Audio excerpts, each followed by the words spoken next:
being a forester, like I said, I didn't take this job to be on TV or to hang out with crowds. But now that I got this crowd on my forest, it's like, I guess it ain't so bad.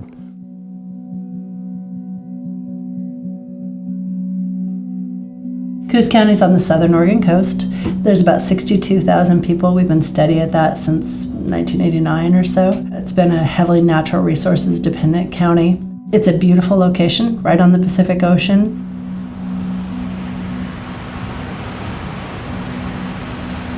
The county forest is about 15,000 acres.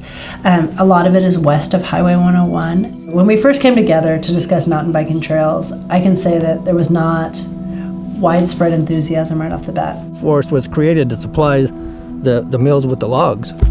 Wasn't for no other reason but that. Our forester, Lance Morgan, he was very nervous at first, and he got on board, and he's been a great supporter of it. Thinking about this trail, I think about it sometimes, it's part of that big picture they talk about. It's just this little part of maybe trying to bump up the coast, so maybe it will help the local economy. We have this working forest, but we also have an awesome trail system that is within that forest. 2 resources. So right now we have 10.5 miles of trail. So the trail has a lot of natural features built into it. And it's got a lot of really whippy, surfy type turns. The trail gets better each time you ride it because those things start making the trail different. Different flavors every time you ride the trail.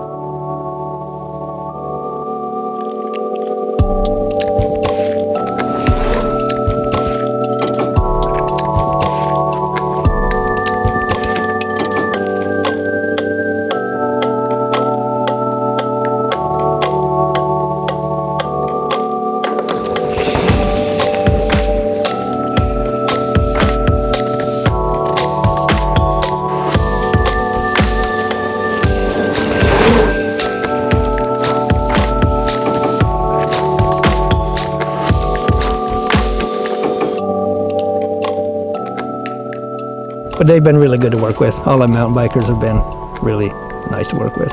They have a good outlook, it seems like, the mountain bike builders and the mountain bikers. We're hoping that a lot of folks just come and hang out in Bandon and Coos Bay and visit the coast and ride our trails, which are super fun. Where you can ride year round and you can see the ocean, there's just not that many of them.